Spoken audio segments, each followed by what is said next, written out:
That sound? That one? Clean click? It traveled through my body like ice. It was the sound of my own daughter locking me in my bedroom. And it was the moment I realized the people who were supposed to protect me had become the ones I needed protection from. My name is Margaret. I'm 68 years old. And this is the story of how I learned that love without boundaries isn't love at all. It's a license for destruction. If you're new here, welcome. I don't make videos often. I'm not a performer. For most of my life, I've been a woman who handles things quietly, pays the bills, shows up, keeps the lights on. But I'm telling this story because right now, as I speak, there are thousands of mothers, fathers, grandparents sitting behind locked doors, believing that endurance is the same thing as love.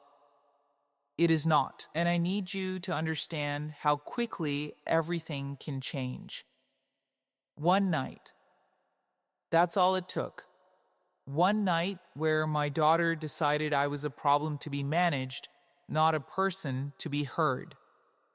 Let me back up.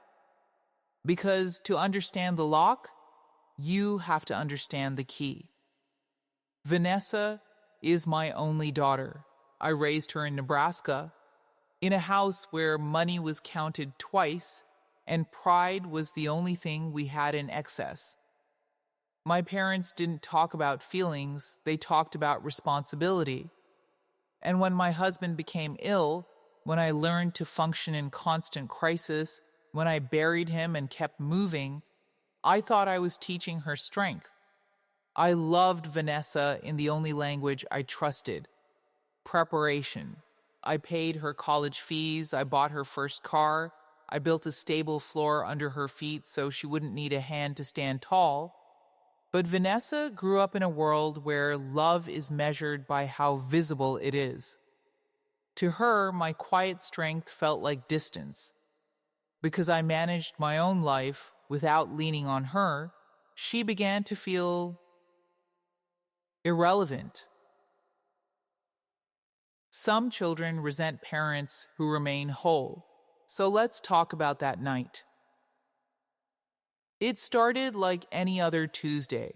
Vanessa and her husband Caleb came over for dinner. But when the plates were cleared, Vanessa said, "Sit down, Mom. It wasn't an invitation. It was a command." I understood immediately this was not a family talk. This was a verdict already decided.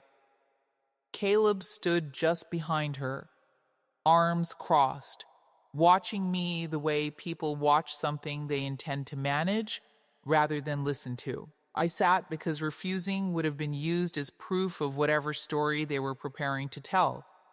And then I saw it.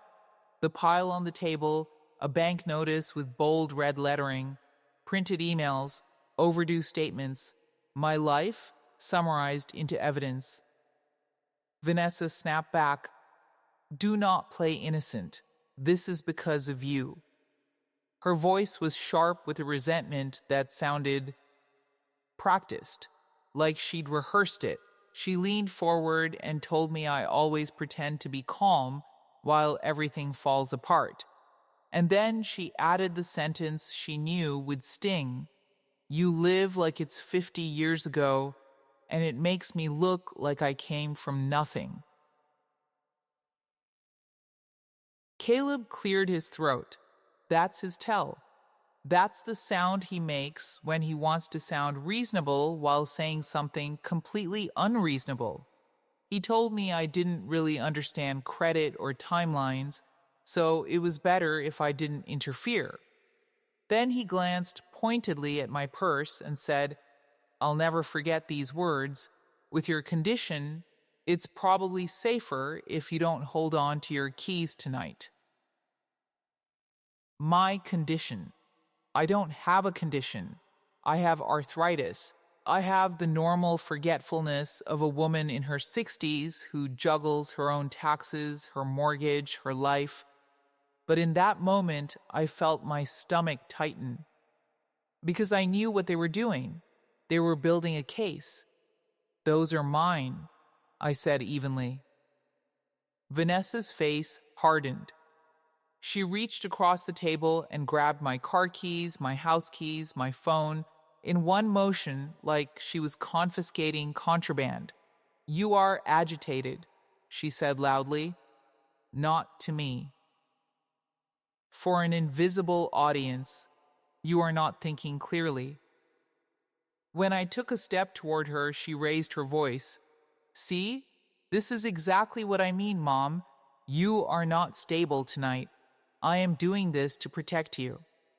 Caleb didn't stop her. He simply added that if I calmed down and did as they asked, it would be easier for everyone. Easier for everyone. Not safer. Easier. I told them again, slower this time, give me my phone. Vanessa laughed. Not with humor, with irritation. The kind of laugh that says you're inconveniencing me by existing. You don't need it. You'll just make things worse.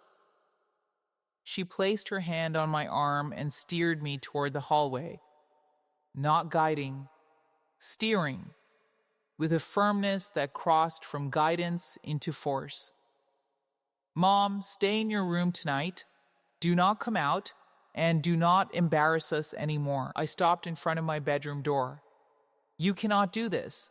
Caleb leaned in close enough that I could smell his cologne, the expensive kind I helped him afford when they were starting out, and he whispered, If you start yelling, we will tell them you are confused. People believe daughters, especially when mothers get old. The word old landed harder than any insult because it was their justification. Vanessa pushed me inside, closed the door, and I heard the lock turn from the outside. That click, that clean, final click. I stood there trying the doorknob once, twice, before understanding this was no longer an argument. It was confinement. I didn't scream, because screaming would have given them exactly what they needed, proof that I was unstable. Instead, I sat on the edge of the bed. They weren't trying to calm me, they were trying to contain me. But as the house fell quiet, a memory surfaced. Not my daughter. Of myself. 20 years ago, sitting in an attorney's office. My husband had just died, and I was alone for the first time. The attorney, kind man, older, he'd seen things. He'd insisted on safeguards. Margaret, he said, women like you, capable, quiet, independent, you're the ones they come for. Not with malice, but with help that becomes control. I'd argued, told him I was fine, but he'd insisted on clauses meant for emergencies, for moments when love is used as leverage. A check-in protocol tied to my accounts. A verbal code. An abuse trigger clause. I signed them hoping I'd never need them. Vanity, I thought. Paranoia. While they believed they had locked me in, they had forgotten one thing: I had prepared for being underestimated. Because I was raised in a house where being underestimated was the only guarantee.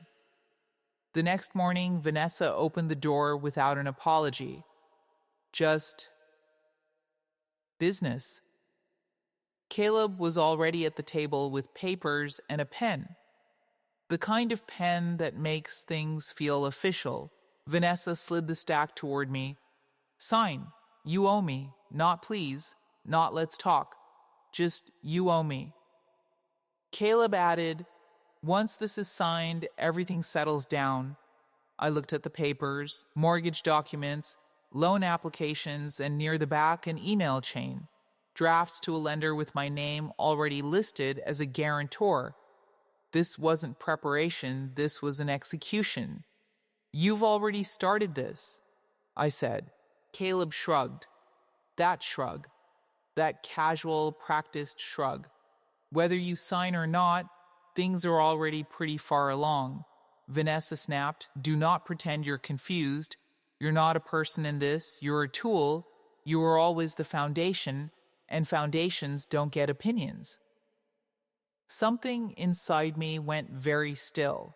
I didn't cry. I didn't argue. I realized if I resisted openly, they would escalate. So I did the one thing they didn't expect. I closed the folder. I aligned the papers. And I said evenly, "Give me time. I will do this the right way." They mistook my calm for surrender. That second night, Vanessa locked the door again and took my phone.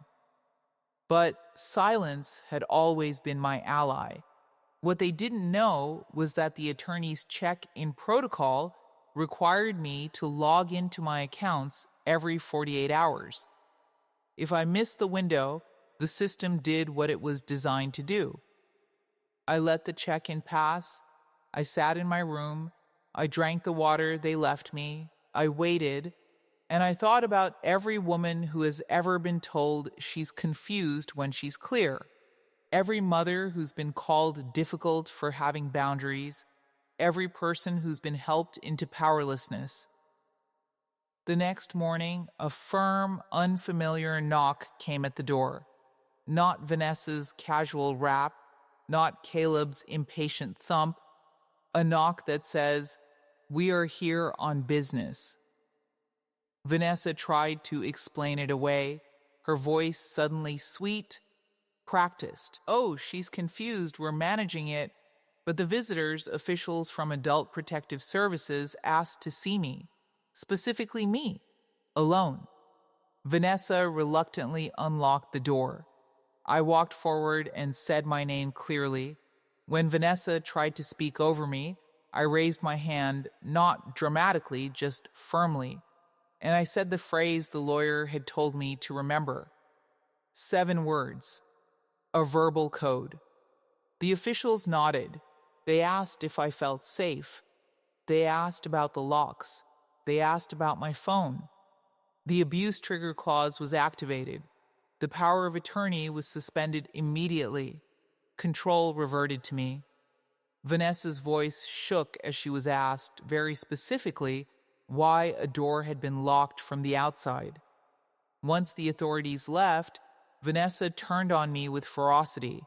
"You ruined my life," she screamed. "Everything was lined up and you destroyed it." Not once did she ask if I was hurt, if I was scared, if I was okay. Caleb snapped at her. "You told me she would sign. You said she always caves." I looked at them. This daughter I'd raised, this man I'd helped, and I said, "I didn't destroy your future. I stopped paying for your contempt." The consequences unfolded without drama. The loan was flagged as potential fraud. I moved into a senior community where I can sleep without listening for footsteps. I redirected my savings to nonprofits that protect seniors from exploitation. Vanessa called later, her voice practiced, talking about misunderstandings. I told her I loved her, but I would never discuss money again. And then I hung up. I'm sharing this because there are countless women sitting in quiet rooms right now believing that endurance is the same thing as love. It is not. Family does not get to erase your dignity. Choosing yourself is not abandonment, it is survival. If you're over 60, get a lawyer, not a family lawyer, a lawyer who specializes in elder law. Create a check-in protocol. Establish a verbal code, and never, ever sign a power of attorney without a revocation clause that you control. To the adult children watching, your parents' competence is not a threat to your relevance. If you find yourself wanting to manage them, ask yourself, am I helping, or am I just making myself feel needed? When a grandmother finally speaks, it is not because she is weak, it is because she is done being silent. If this story resonated with you, share it with someone who needs to hear it. Leave a comment. if you've experienced something similar. Let's build a community where quiet strength is respected, not exploited.